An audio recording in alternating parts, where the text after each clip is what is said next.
démarre cette journée Guide pédagogie pour la laïcité.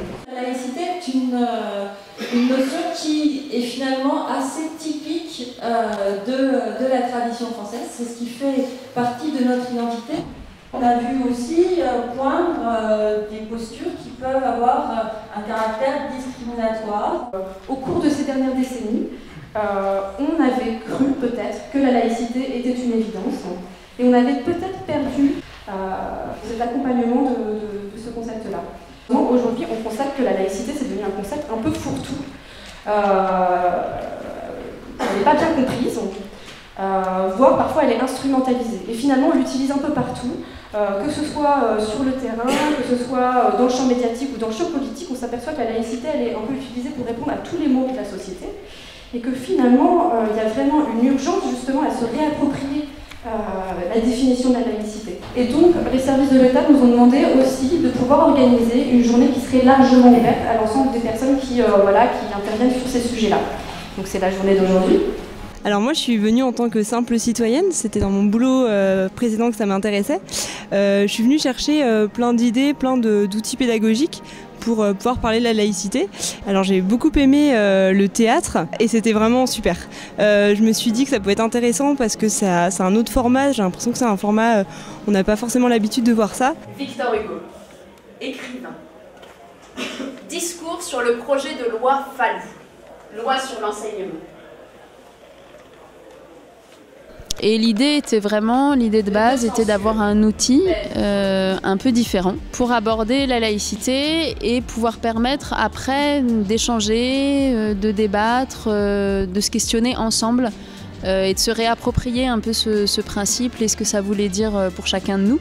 Et l'idée est de retracer vraiment historiquement déjà qu'est-ce que c'est la laïcité, quels sont ses fondements. Les personnes qui l'ont faite exister. On part sur le principe où apprendre des autres, c'est apprendre à se connaître soi-même. Donc on a beaucoup d'actions de dialogue. Ensuite, on fait de la sensibilisation dans les collèges et lycées pour justement déconstruire un petit peu les préjugés, les amalgames, etc. et parler un petit peu de laïcité. Et ensuite, on mène des actions aussi de solidarité. Donc ça, c'est plus sur le terrain, des maraudes, des dons du sang, etc. Donc il y a des outils pédagogiques qui sont une exposition qui s'appelle Mission H, qui a été conçue avec la fondation Lilian Thuram contre le racisme, qui est plus une exposition interactive et couplée à cette exposition, on a des parcours pédagogiques qui sont sur le genre, les discriminations, l'interculturalité, le racisme. J'ai créé mon entreprise qui s'appelle Les Jeux de la Marmotte parce que suite aux événements qui a eu lieu en 2015 et en 2016, donc voilà, je cherchais des outils assez ludiques et faciles à mettre en place autour du vivre ensemble et autour de la laïcité pour les enfants. Un jaune, c'est dessine Mimouchon. Ah oui, d'accord. Alors Jimmy, dessine les 3 emblèmes, liberté, égalité, fraternité. Donc il faut lui donner le crayon. Le crayon pour qu'il dessine. Le jeu, c'est quelque chose de ludique et on apprend plus facilement. C'est vrai qu'on a différents publics dans nos centres socioculturels. On accueille l'enfance, le secteur adulte, famille et l'adolescence. Donc la laïcité, c'est une question qui se recoupe sur nos différents secteurs. Et on a des journées de travail où on échange sur qu'est-ce que les professionnels et les bénévoles de l'association pensent ou se posent des questions sur la laïcité, on essaye de la faire vivre.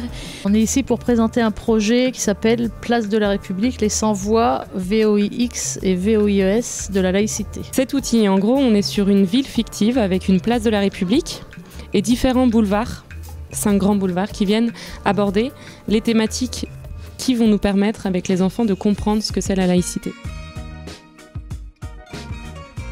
Pour nous, la laïcité est un socle qui nous permet de vivre ensemble le mieux possible. Voilà, donc on travaille vraiment sur ces questions-là.